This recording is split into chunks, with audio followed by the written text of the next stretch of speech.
should be good to go. Excellent. Great.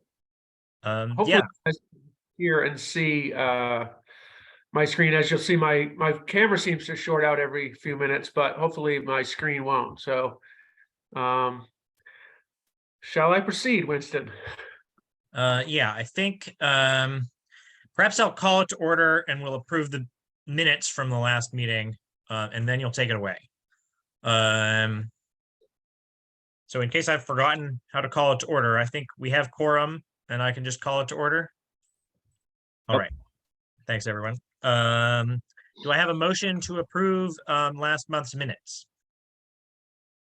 So moved. And a second? Second. Thank you. All in favor?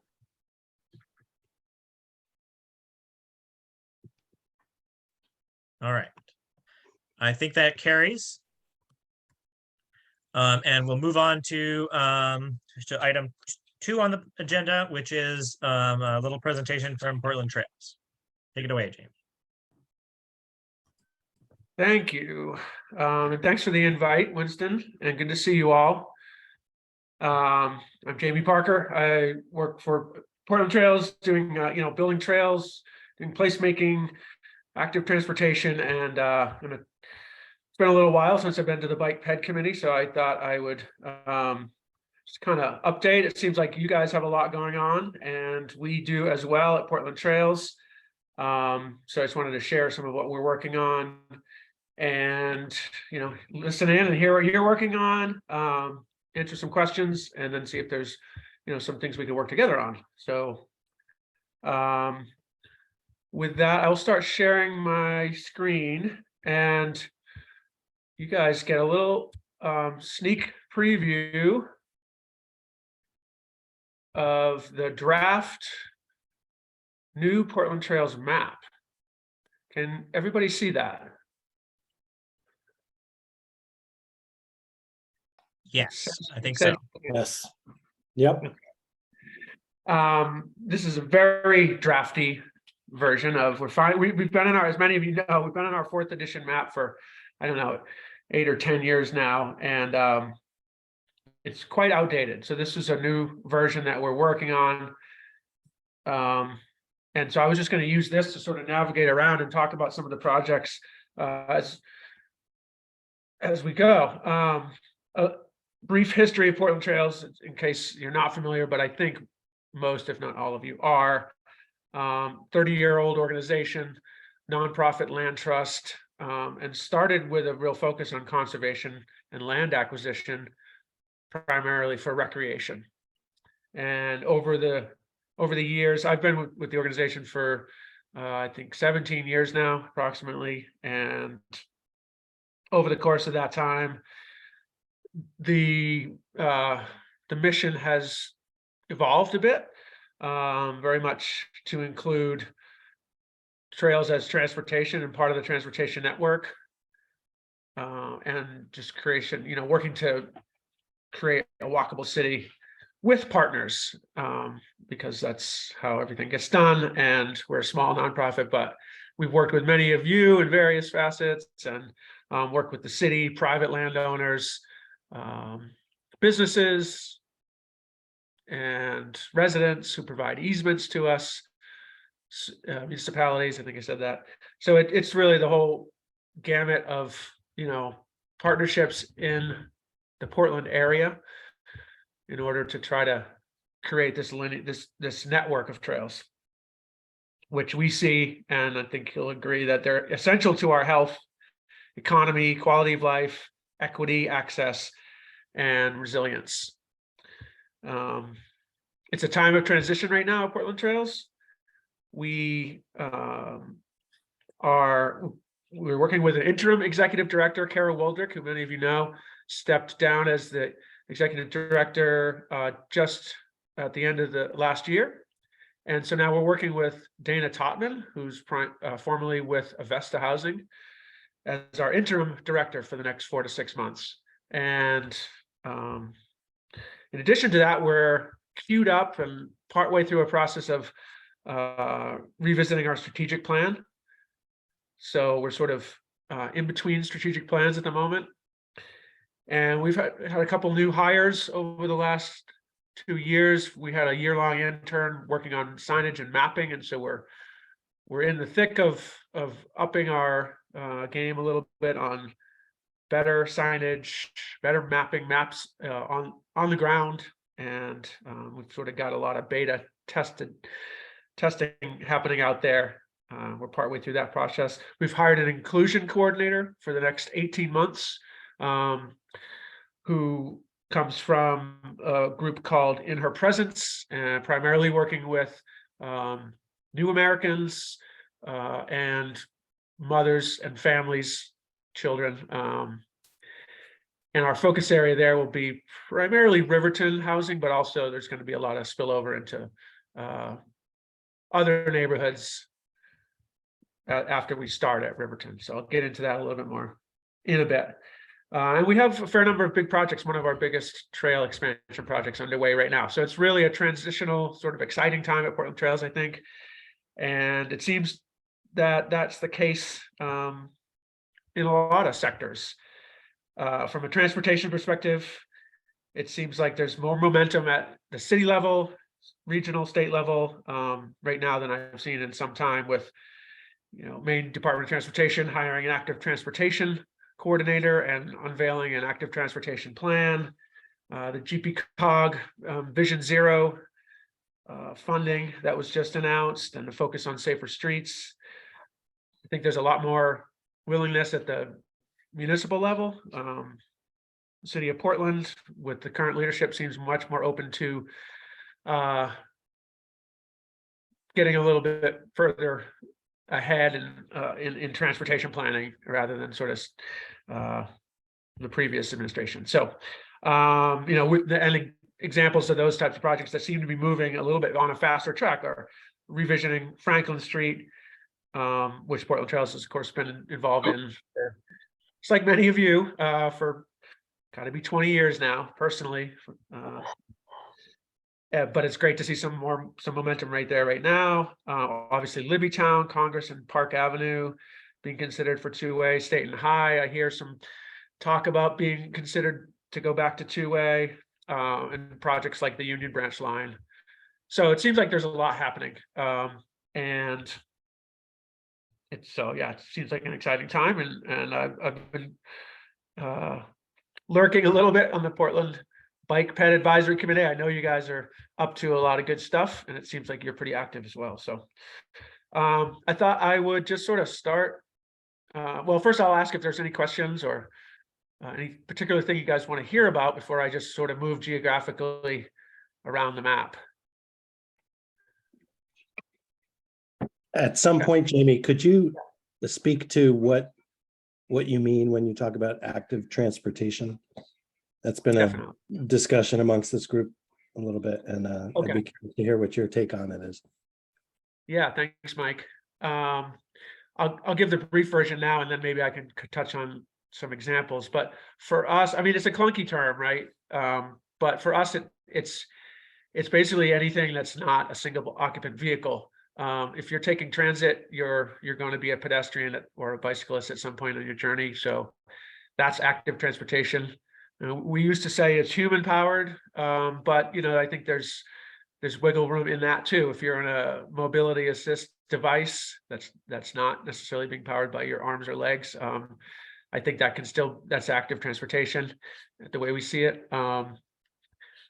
And yeah, so obviously, walking and biking, e-biking, because most of those are assist, and so that's I don't know, loose version of how we think about it, and then some examples of those projects will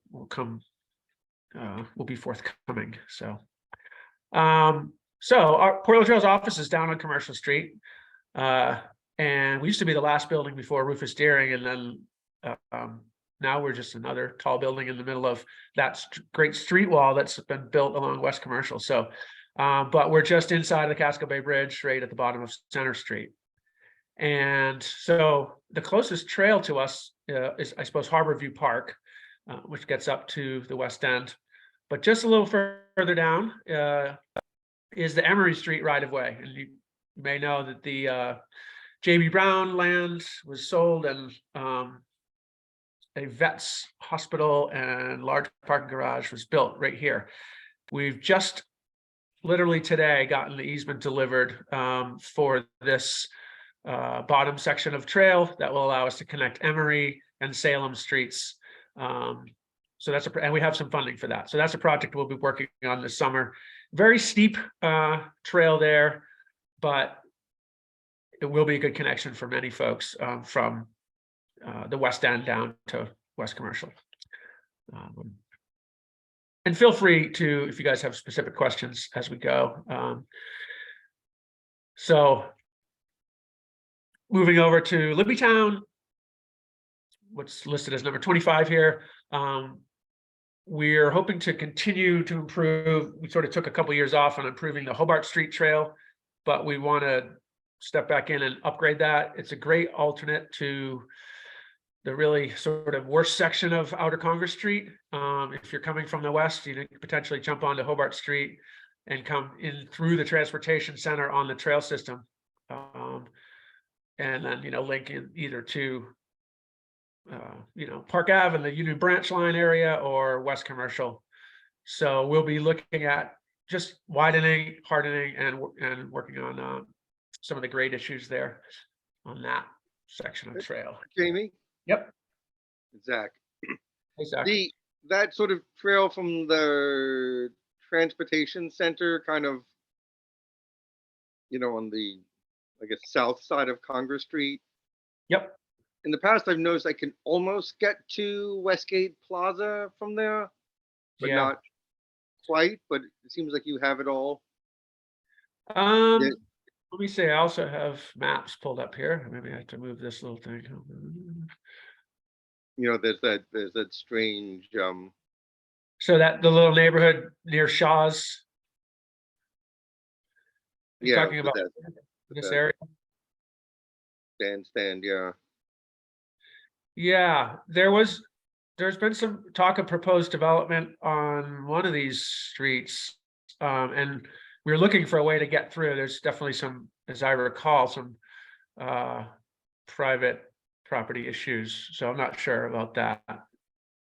I'd have to revisit it. It's been a while, and I think the projects that have been proposed for here have not materialized. So, but you're looking at this connection here over like this, so you could stay on the north side of the tracks. Yeah. This Stephen, you have rail issues also getting across the rail line. We were talking about, I mean, if you want to get across the rail line, then we would use Thompson's Point Road.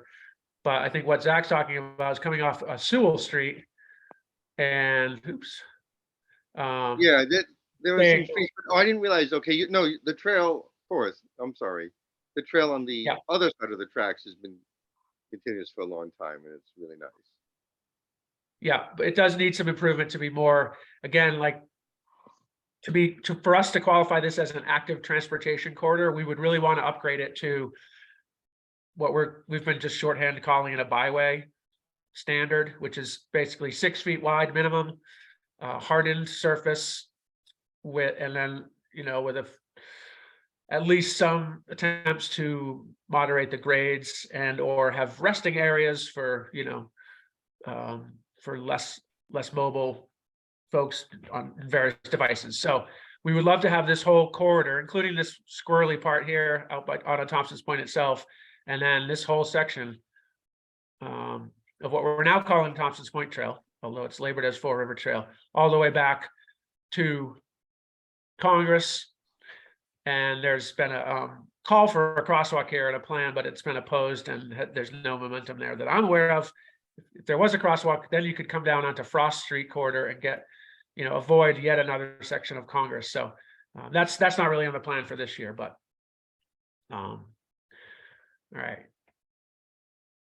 And I hope this is hope people can sort of follow the geography here. I should have mentioned back from Thompson's Point, there is, of course, the connection off of Congress Street, either Frederick or Westfield. And we actually working on an easement from the state, right where this 14 is at the end of Westfield Street, that would connect. It would allow us to improve the trail connection from Westfield Street to the Fall River Parkway Trail, which is going to be even more important once Congress Street becomes, a more vibrant two-way corridor to tie into, and include, it will have a cycle track if the city, builds what they were proposing the other night at the public meeting. There will be a cycle track here, so our trail system will tie right into that and bring you right to the transportation center. So that's we do have to make those improvements at the end of Westfield this year. So moving a little further out. I see that John Clark has his hand up. I don't know if- Okay. Yeah, Jamie, quick question about that section that crosses Congress and cuts over to Frost Street. Is there any plans to kind of improve that section of trail as well? I know it's definitely more of a mountain bike section going up and down that hill right there. Yep. So if we were able to get the crosswalk, which would probably be here, then I think we would rationalize spending a little more, coming up with a better plan and investing in this, because we would have to you'd use the sidewalk to cross the tracks, and then you would probably do a long sort of switchback to ease that very steep grade. As anyone's used that, it comes right up really steeply to Congress Street sidewalk here. And then if you wanted to hop over, you kind of have to cross at your own risk and get onto the Hobart Street Trail right here. So yes, I think we would love to have that be continuous. We just haven't really prioritized it because it's not there's no real way to cross, at least, with an assisted crossing of any kind. Gotcha, that makes sense. Yeah, but it is, once you get down onto that grade, it's a flat corridor, and it could easily be, it's a truck road, it's an access road. So it's hard. It just would need to be a little bit of improvement, and it would be a great connection to Frost Street. So, yeah, thanks for asking that. Hey, Jamie, before you get to the next area, just a question, or maybe some feedback. So I feel safe on these trails. I've heard people tell me that they don't feel safe on some of the trails in Levittown because there's a lot of people, camping back there, and certainly appreciate that, things are really rough right now. The housing market has basically failed, and etc. That's not Portland Trail's issue, but do you have any, thoughts about that, or maybe ways to reassure people that the trails are actually safe? People, who are camping, I would say mostly want to mind their own business and aren't going to cause any problems, but there's still this perception that of lack of, safety issues. So I just wonder if you have any thoughts about that, and ways that, I don't know, I'd say it's more of a perception issue personally, but do you have any thoughts about that one? It's a perception issue to an extent, but it's also a real issue if that perception is making you change your behavior and not go somewhere. Right, And, that's true. Anybody's concern that they may have is a legitimate concern. If that's how they feel and it affects them, then, we recognize that. And it's absolutely, we all know that it's a really tough time out there right now. And anecdotally, I've seen far more, we've all seen far more encampments than I've ever seen in the past. And, it's something that we talk about a lot and are struggling with the messaging about it. And how do we want to try to convince people that it's safe? It's really personal decision, I guess. But the Anderson Street Trail, for example, I've been trying to keep open, even just a little corridor that people can walk through. But it's, at this point, I consider that trail closed because it's completely impassable. You have to step over people and belongings to get through there. So I really don't have a great answer, Damon, other than to say that, Yeah, I don't have any these good major answers. corridors, I either. think we're really trying to keep them open and usable and encourage people to use them. But in certain locations, it's sort of we're at a standstill a little bit. So yeah, I wish I had more to offer on that, but Yeah, thank you. I appreciate your thinking about it. definitely, it's a big topic of conversation in the office. So moving up or out west of the city here into Stroudwater. Many of you know about this Stroudwater Preserve housing subdivision here off of Westbrook Street. And we just worked with the city to write a grant, and we received word that we got $120,000 from the recreational trails program to locate a bridge right here crossing the Stroudwater River. And the cost estimate for the project is actually $280,000. So we're even though we have a really good start, we still have to raise a lot more money. And really, the city is going to own that land, and we're having the city be the holder of the funds, and we're not sort of specifically fundraising for it, but there are others that are fundraising for it, like the Stroudwater Neighborhood Group, and we have a member of our Trails Committee who's sort of working on that fundraising piece. So, but it's possible that, I would say it's possible, but unlikely that this would happen in 23, more likely the spring of, or the winter of 24.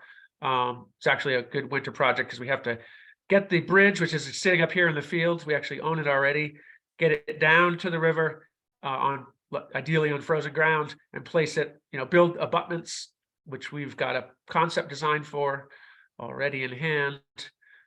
We've done geotech drilling. So there's a lot of things are done, but there's still a lot to do as far as design, permitting, and construction. But hopefully within the next 18 months, I'll say, there will be a new bridge across the Stroudwater River, which we then see as a kind of a game changer as far as the potential for like active transportation connections between this Unum area, Outer Congress Street, the Jetport, and so if we could just improve a section of trail from Unum Road down to the river, across, and then we had a really high quality trail that would get you up to Westbrook Street through the subdivision where we already have easements in place. We're then looking at improving over the next couple of years a trail, not all the trails, but a trail through the Tech Park area and eventually towards the Fall River Sanctuary, with connections up to Rand Road and connections ultimately potentially all the way as far as Nason's Corner and Breakwater School. So you would come down Hillcrest and use some portions of these trails that are existing. So we don't have the full route determined, but that's what we're looking at is Nason's Corner to the Jetport as an improved trail that and some combination of roads as well potentially that would facilitate all the people living here in this, anywhere in this region, this sort of catchment area, to get to this area if they may work at Unum or any of the other businesses here, for example. And we just think it's exciting because, as it's just a really rough stretch of road out here to try to commute, encourage anybody to bicycle commute or otherwise walk around. So if we could come in sort of the back way, very scenic, that would be pretty exciting. So that'll be a big project in the next 18 months that we're partnering with the city on that. Jamie, Yes. two things. One, Unum has a very small presence there now. They've most of it's leased out to other entities, which is actually even better because different entities have different mindsets about things. One big company that might have one mindset. You've got multiple entities that might have different mindsets, so that's good. But just so folks know that where it shows in that Stroudwater Preserve housing project, it looks like it's just a big sand lot. Oh, that's completely full of houses now. This is all built. Yeah, totally built out. There's a whole second phase right here that'll be a mirror image of this, pretty much right over here. Yeah. Yep. But all that section has been built out. So yeah, thanks, Stephen. Yeah, there's all kinds of other things happening. Some people have heard about, seen the signs that say no zone change. There's a development proposed for right here. Portland Trails actually owns this corridor right here along the highway. I don't know if it's useful or not, but could use it. That zoning change failed at the city council, so that's not going to happen. Okay. All right. Well, there you go. hot off the press, Stephen. Thank you. So we're continuing further out to Stroudwater, and I'm going to sort of work my way geographically around. I'll try to speed it up too, because I know I'm coming up on my time. But we do have a goal of, so this is Stroudwater. This is really a mountain bike trail, super rugged and not at all a transportation trail. But we do hope to extend this trail with the development of this Twin Falls golf course, which has sort of been a holding pattern. But when that happens, there's a proposal, $100,000 would go to Portland Trails and the Presumpscot Regional Land Trust to partner and extend the Stroudwater River Trail down along the south side of the river and connect in with the existing. So that would be just kind of a cool recreational asset that would connect with our trails here at Blue Spruce. But off of that, some of you probably been out here, but this is Spring Street. And we currently have a trail that comes, you can see the white line here, that actually goes through here, but we have a trail going up to Smiling Hill Farm. And our big project for this year, and we started it last year and we'll be finishing it in the spring, is to connect sort of IDEX area headquarters. We got some funding from the IDEX Foundation. So we've built a trail from this Calpine Road here through these woods, across the power lines, across the brook using Smiling Hills Bridge, back into the field and back down to Spring Street.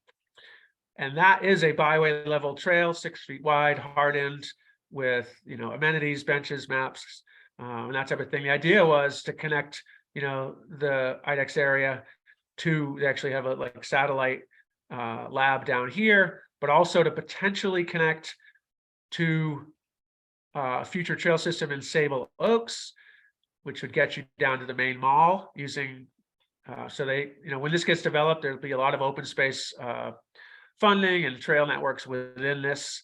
So you could get all the way down to Running Hill Road and use that to get over the turnpike to the mall. So, big picture, a couple of years out, we've already got a trail system right here as the redevelopment of this trailer park. It's a Michael Barton project. And then the connection with IDEX.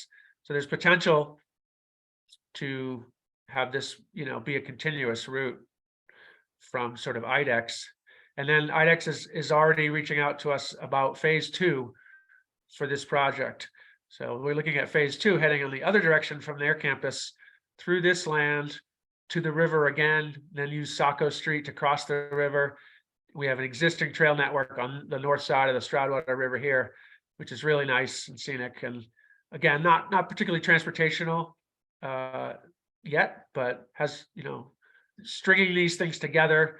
If you can get to Central Street, then you're tapping into this, all of Westbrook, downtown, all these neighborhoods, all these people living here could theoretically use that slower street, get over the river, get to IDEX and commute that way.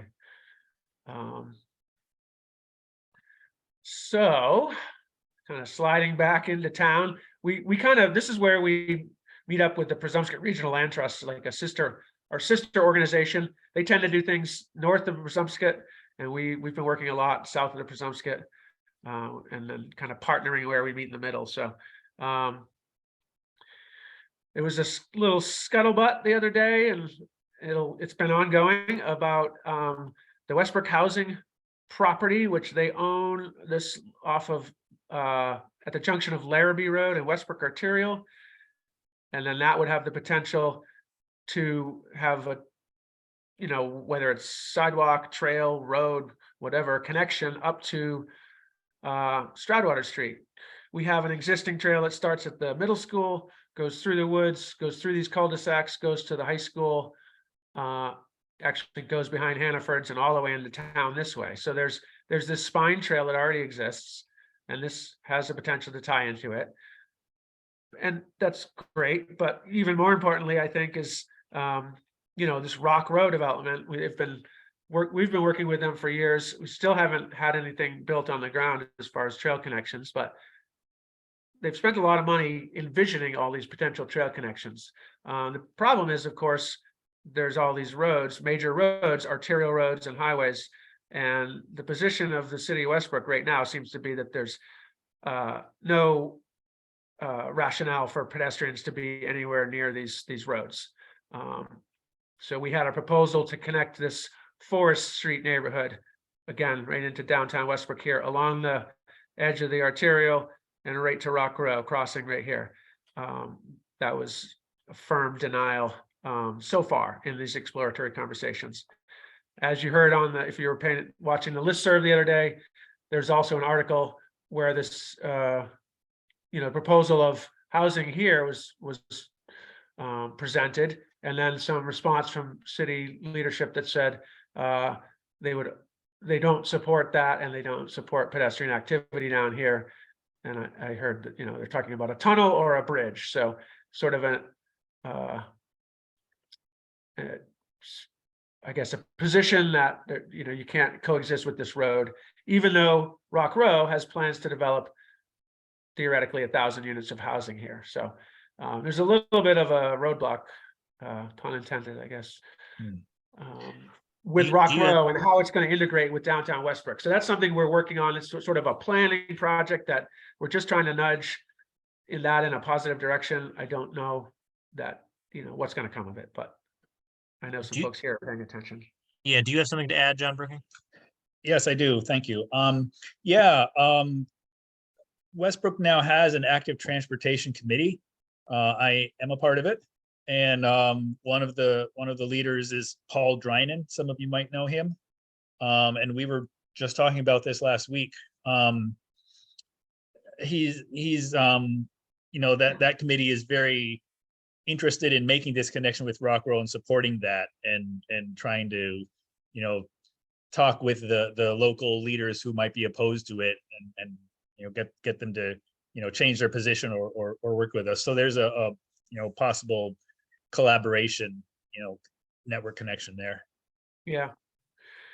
I think I'll say, as much as you can sense my frustration probably, but I will also say that there is a lot of momentum in Westbrook right now, with that committee that you're talking about, some of the Discover Downtown Westbrook work, even a lot of the economic development stuff. They're recognizing that, the connectivity is good for economic development.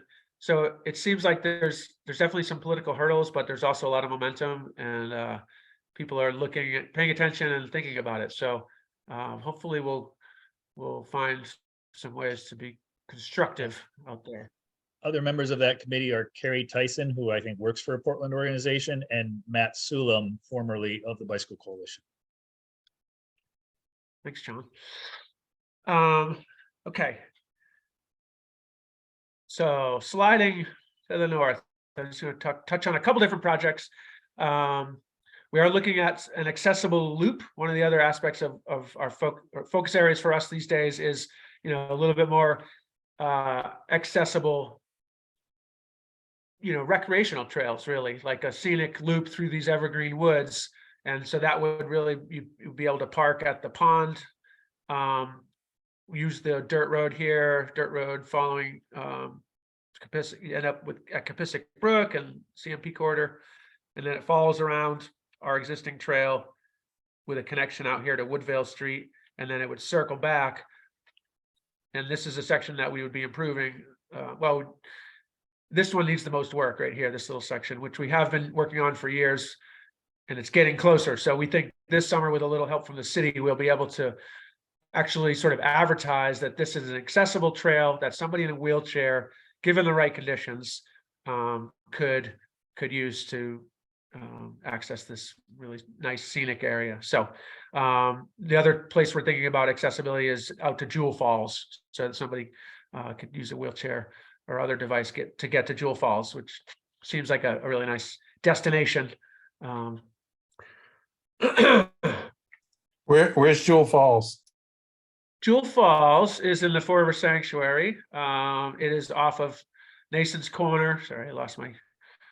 Nason's Corner. It's Jewel Falls is right down here off of either Hillcrest. You can take Hillcrest to get there, or you can take Row Avenue. Can I ask about that section? Yeah, sure. Would the accessible trail, would that, I forget the name of the street, but it's the one where, it used to be Subway there? That you, it's a little, Yeah, Row Row Avenue. Avenue. yeah, it's Row, I think, is that, would that be right off of that, where that little brook is? Potentially, Okay, we've pictured, this is a, if I zoom in here, this is a sewer right of way or city right of way with, I think, a sewer line in it. And so we have parking here. This is sort of our trailhead. We've thought about it from Hillcrest, crossing this right of way through the woods to Jewel Falls right here. But theoretically, it could come in from Row Avenue because this is already, other than the gate, we'd have to work around the gate. But other than that, it's already somewhat flat and accessible with some improvements. There's a third access right here, which is right along the stream and very scenic, but also pretty rugged. So I don't think we're looking at that being a viable connection. So it probably, like you said, could come off Row or Hillcrest. okay. Is that helpful? So I mentioned Riverton. I think I mentioned Riverton is going to be a focus area for this year with our sort of the inclusion work, trying to work with families in this area in the Portland housing, which is being redeveloped, like renovated and then new buildings added. And there's a site plan, right, just came out on this. So we're working with them, but also just working with neighbors, trying to encourage people to access, the walkable network in their neighborhood, which theoretically, you could use to get down to the Presumpscot River and Riverton Trolley Park. As many of you know, it's kind of a grim pedestrian environment out there. There is a sidewalk. There are sidewalks on both sides here, but then a two-legged crosswalk. So there's no like crosswalk to get you to Riverton Trolley Park. So you're on your own getting to the city park if you're not in a car. Big wide slip lane and this type of thing. So not necessarily a Portland Trails project, but other than to say we're trying to call this out there's a large grant funded project happening at the trolley park. There's the shelter, the homeless services shelter nearing completion right here. And we have a trail that connects along the river to that. There's also the potential to connect through here into the Riverton Portland housing. And so there's a lot of sort of momentum in this area to look at how to, so what we're thinking really from the Portland Trails end is just signage, wayfinding, maps, and like that type of encouragement to let people know that they can walk to the river and to the trail system. And along the way, they can access the bus network. We would like to put in, I didn't mention this over at IDEX, but we have an agreement to put in 2 bus stop benches over at IDEX. And we hope to, this is sort of a pet project of mine. I really want to see more amenities at bus stops, particularly where they're near a trail network and we can have a bench to offer people and a map that says where the nearest trails are. So we picture one of those right here. They've actually moved this bus stop to right here now. And then sort of breadcrumbs, wayfinding signs along the way to encourage people to get down to these other areas. So we've got some funding from Allagash and REI to do some of this work in the Riverton area. Jamie, just want to note, they've also built a sidewalk along Riverside Street to accommodate the homeless shelter services center. That's on the left side of Riverside Street here, all the way to the corner. Okay, I didn't realize that. It's if it's not done, it's only because of weather. It'll be finished in the spring. Great. Yeah, I didn't. Yeah, that was thinking it requirement. needed to happen, but I didn't know that it had happened. So that's great. Yeah, no, it definitely is. I saw them out there working on it and stuff. Cool. So lastly, in the Riverton area, and it's a little farther away, But so here's the Riverton housing we were just talking about, and then the Forest Ave goes under the turnpike. Then you have the Riverside Industrial Parkway, and way down here is an entrance to the Riverton Rail Trail. So it's kind of a long slog, you know, along the Industrial Parkway, which I don't think has any sidewalks, or maybe limited sidewalks. But Nope.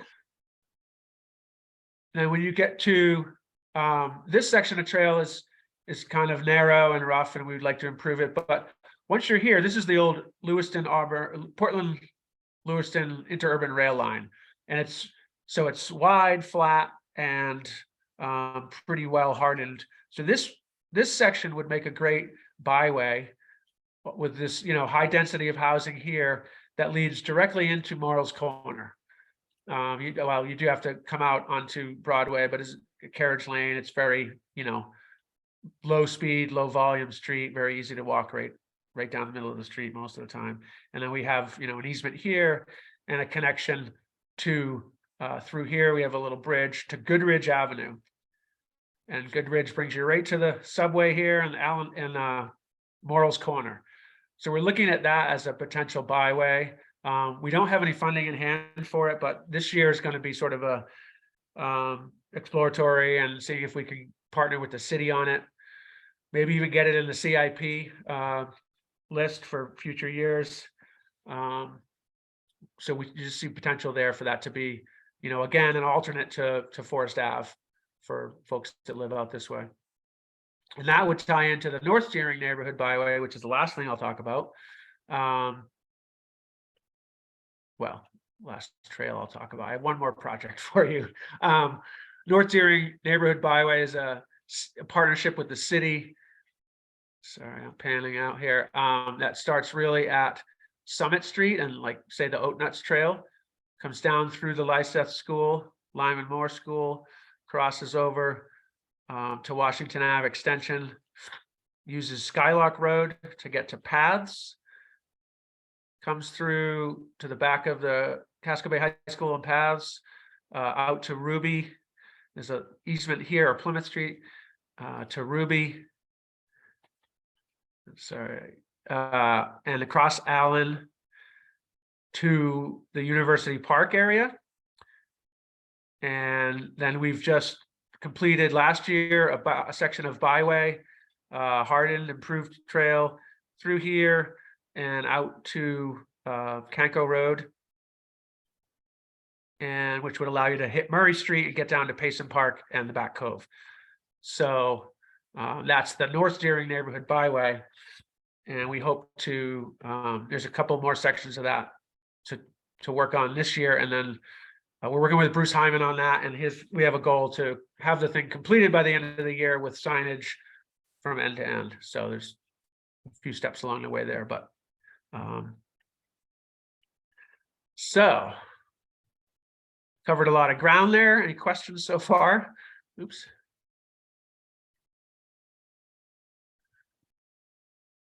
Okay. The last thing I was going to show you is, if I can find it quickly, is Gorham's Corner. So Gorham's Corner is the intersection of York, Pleasant, Center streets. Sorry, my internet's being slow. And 4th Street.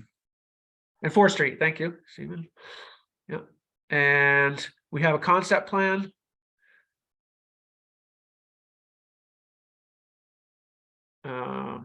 To do some sort of tactical urbanism style improvements here to fill in these missing crosswalks.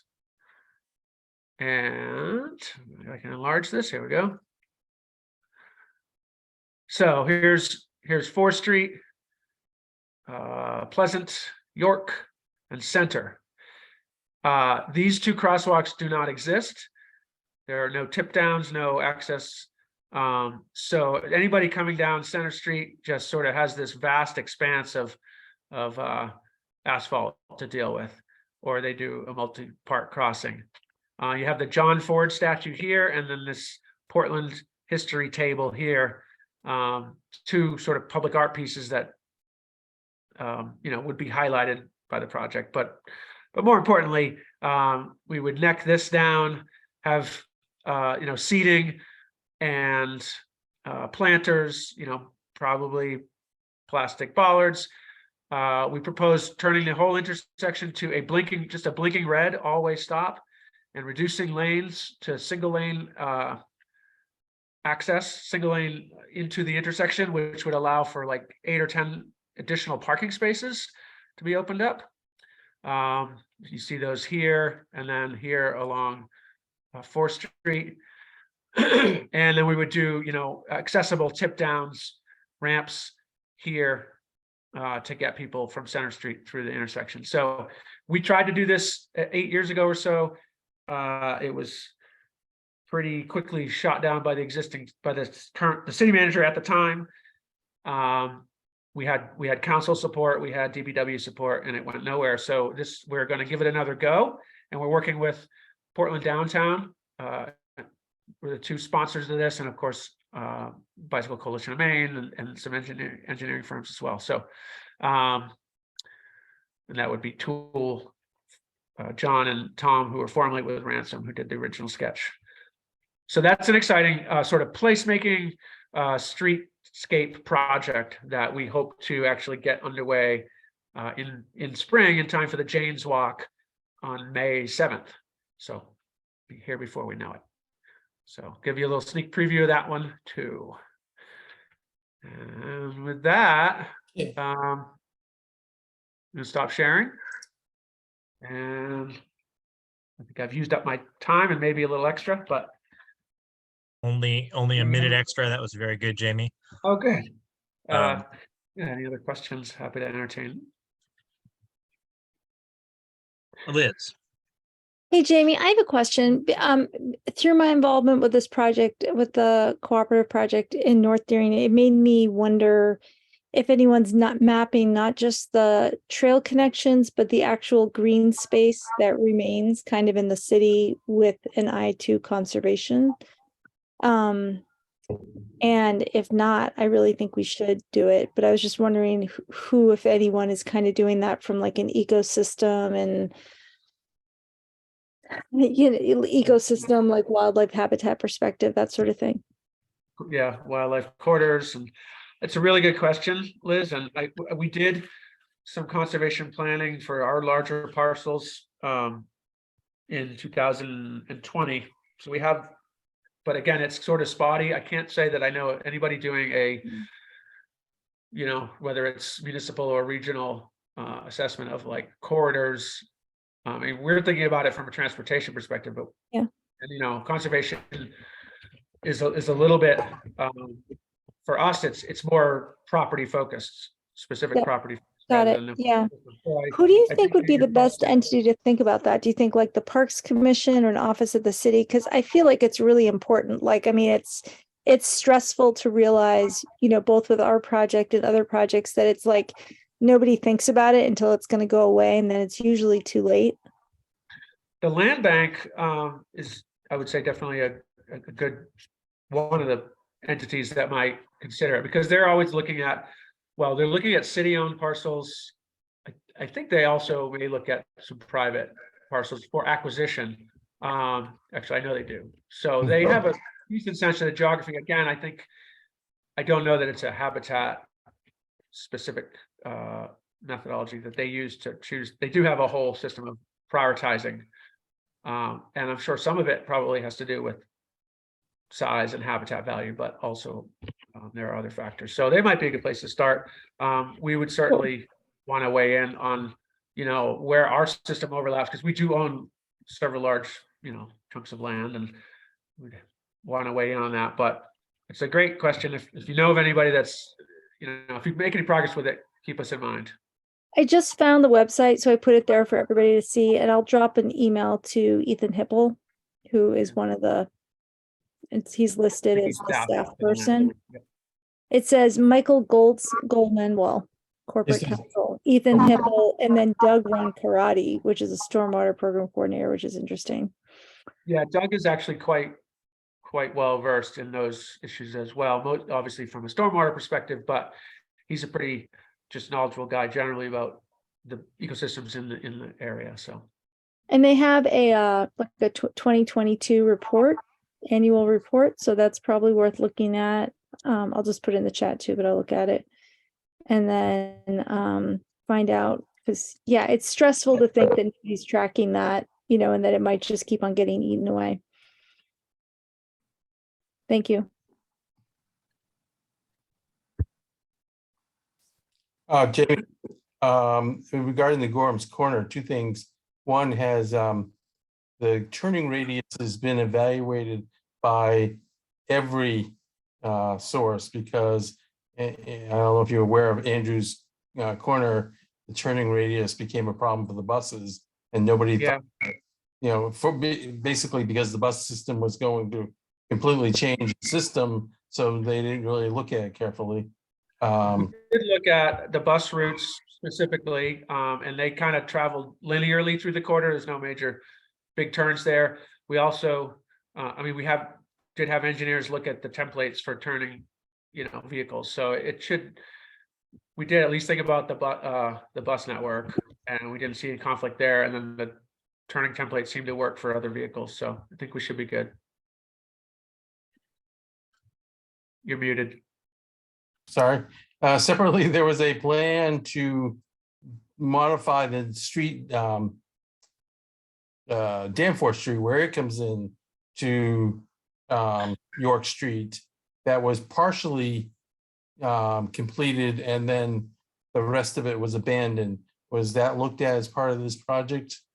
There was sort of an yes, it was. And then, but that was before they did the sort of half project that you talked about. So we haven't revisited it since, with the current conditions on the ground. So I'm saying as part of this project right now, yeah, no, we're not contemplating anything going on so that? far to the west, yeah. Hmm. But although, you know, those parking spaces, I guess the approach where we would be single lane instead of double lane is as close as we get. So right out in front of Usaka, they would gain parking spaces. So that kind of does intersect with what you're talking about.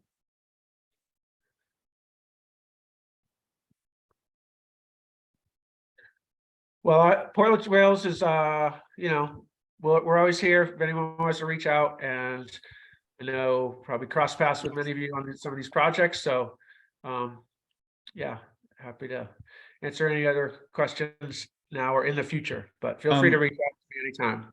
Yeah, are there any specific things you'd like this group or community members to sort of help out with, to build support for with the council, or anything else you know, you want to kind of throw out there for us to highlight? I'm saying that as the person taking notes too here, so if you want to make sure anything gets in there, just, you know, you can put it in there. You know, I think you guys are doing a really good job of like watchdogging. You know, for one of the things that always, it's when projects come up before the planning board, it seems like there's almost always an opportunity to improve them from a connectivity or walkability standpoint. And so just having multiple sets of eyes on projects, big and small, I mean, because it's sort of incremental, right? This whole network has been built incrementally, but it's also the walkability that we once had has been taken away incrementally, and sometimes with one big swoop. But so I think it's important, like, to watch those even small projects and weigh in with potentially, you know, proactive suggestions about how to improve them from a walkability standpoint, because the city ordinance doesn't, in my opinion, you know, it's sort of a bare minimum. And I think there's a lot of times there's room to do better, and sometimes without even more expense. And you know, the big project I didn't mention, but we've been engaged with the Rue Institute, you know, potential for the campus on the former B&M site. So that's one I would certainly be paying attention to. And I know you all probably are. My big push there, and I know Liz and others have been in some of these conversations, is just a better connection over Tukey's Bridge directly to that site. Because we believe that the existing facility on the west side, or I guess north side of Tukey's, is, sort of subpar. It's not up to modern best design standards for a multi-use trail. It's pretty much at capacity from at least at a peak hour when there's all joggers and commuters and everybody else, and then to think that everybody's going to use that and find a circuitous route to get there doesn't seem enough. So we're pushing for a better connection on Tukey's Bridge. But I think just the whole scope of the Rue Institute and Washington Ave as a corridor.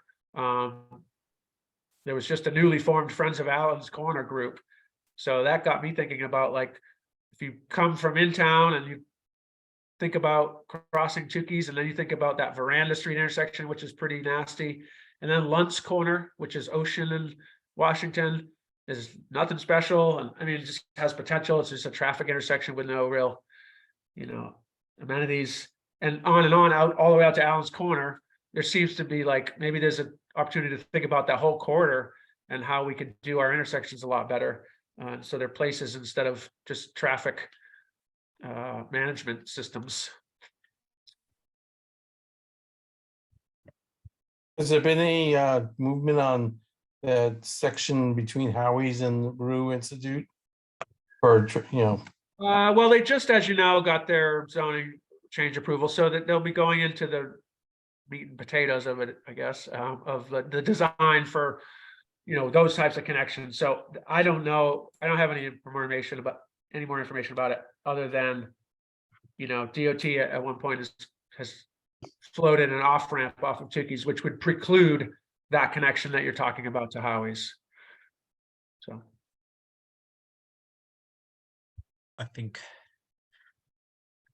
opposing that off ramp is probably a good idea. Yeah, all right. Well, we've got to 8 o'clock, so I think we should probably move on, but we will continue to be in touch, Jamie. Feel free to lurk on the listserv. I think your context has been useful in the Rock Road discussion. And in general, if there's anything that you think we should be commenting on or helping to push for, definitely let us know. Will do. Thanks for having me. I'll stick around a little bit. Sounds great. All right. So jumping back to the